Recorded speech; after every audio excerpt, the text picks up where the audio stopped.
कभी कभी किस्मत हमें ऐसे रास्तों पर ले जाती है जहां हम अनजाने में ही सही इंसान से टकरा जाते हैं।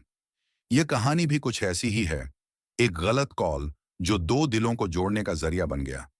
लेकिन क्या यह सिर्फ एक इत्तेफाक था या किस्मत का खेल? जब एक अनजान नंबर दोस्ती और फिर प्यार में बदलता है, तो क्या हर कहानी का अंत सुखद होता है? आइए जानते हैं इस अनोखी प्रेम कहानी में, जो रोमांस के साथ साथ सस्पेंस से भी भरी हुई है। रात के 11 बजे थे। आदित्य अपने दोस्तों के साथ बाहर था, लेकिन उसका ध्यान बार बार मोबाइल पर जा रहा था। ऑफिस का काम, जिंदगी की भागदौड़ और अकेलापन उसे बेचैन कर रहा था। बोरियत में उसने अपने दोस्त विशाल को कॉल मिलाया, लेकिन गलती से एक गलत नंबर डायल हो गया। हेलो। एक हल्की लेकिन थोड़ी रहस्यमयी आवाज सुनाई दी। विशाल? आदित्य ने पूछा। गलत नंबर लग गया है, लड़की ने जवाब दिया। ओह सॉरी, कहकर आदित्य ने कॉल काट दी।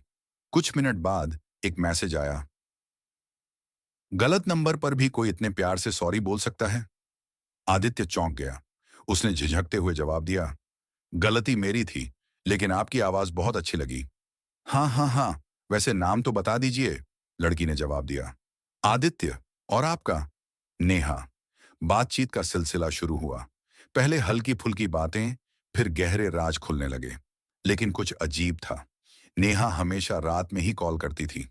वह दिन में कभी फोन नहीं उठाती थी, और जब भी आदित्य ने मिलने की बात की तो वह टाल जाती।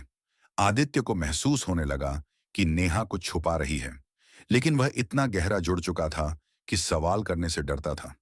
एक दिन आदित्य ने पूछ ही लिया, क्या तुम मुझसे कुछ छुपा रही हो नेहा?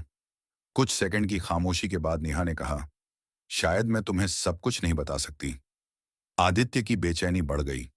वह नेहा को और करीब लाना चाहता था, लेकिन हर बातचीत के साथ रहस्य और गहरा होता गया।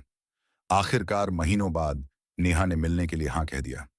जगह तय हुई, कैफे ब्लू स्काई। आदित्य बहुत उत्साहित था, लेकिन जब वह कैफे पहुंचा तो वहां कोई नहीं था। फिर एक मैसेज आया, मैं आ तो गई हूं, लेकिन तुम्हें देख रही हूं दूर से। आदित्य ने चारों ओर देखा, लेकिन कोई उसे देखता हुआ नहीं दिखा। नेहा, मैं तुम्हें देख नहीं पा रहा हूं। तुम कहाँ हो? अगर मैं तुम्हारे सामने आऊं तो शायद तुम मुझसे बात नहीं करोगे। आदित्य घबरा गया। तुम कौन हो नेहा? आदित्य घर लौट आया, लेकिन दिमाग में सवालों का तूफान था। अगले दिन उसने गूगल पर उस नंबर की डिटेल निकालने की कोशिश की। एक पुराना आर्टिकल सामने आया, जिसमें लिखा था, दिल्ली की लड़की नेहा वर्मा 3 साल पहले लापता हो गई थी। आखिरी बार उसकी लोकेशन एक कैफे के पास देखी गई थी। आदित्य की धड़कनें तेज हो गईं। वह घबराकर नेहा को कॉल करने लगा, लेकिन अब वह नंबर बंद आने लगा था। क्या वह जिस लड़की से बात कर रहा था, वह सच में नेहा थी? आदित्य ने हिम्मत जुटाई और उस कैफे में जाकर पूछताछ की। वहां के मैनेजर ने कहा, 3 साल पहले एक लड़की यहां आती थी, लेकिन एक दिन वह अचानक गायब हो गई। पुलिस भी आई थी, लेकिन कुछ पता नहीं चला। आदित्य को यकीन नहीं हो रहा था। लेकिन मैं उससे बात कर रहा था, वह अभी भी मुझसे बातें कर रही थी। मैनेजर ने सिर हिलाया। यह असंभव है। नेहा कभी वापस नहीं आई। आदित्य वापस घर आ गया, परेशान और उलझन में। अचानक उसका फोन बजा। वही नंबर था। आदित्य, तुमने मेरी सच्चाई जान ली, है ना? आदित्य ने कांपते हुए कहा।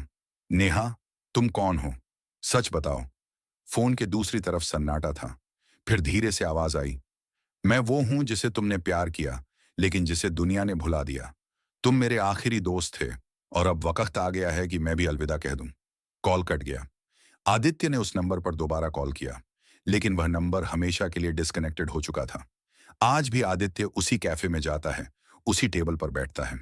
वहां बैठकर उसे लगता है कि कोई उसकी ओर देख रहा है। कोई जो था, लेकिन अब नहीं है।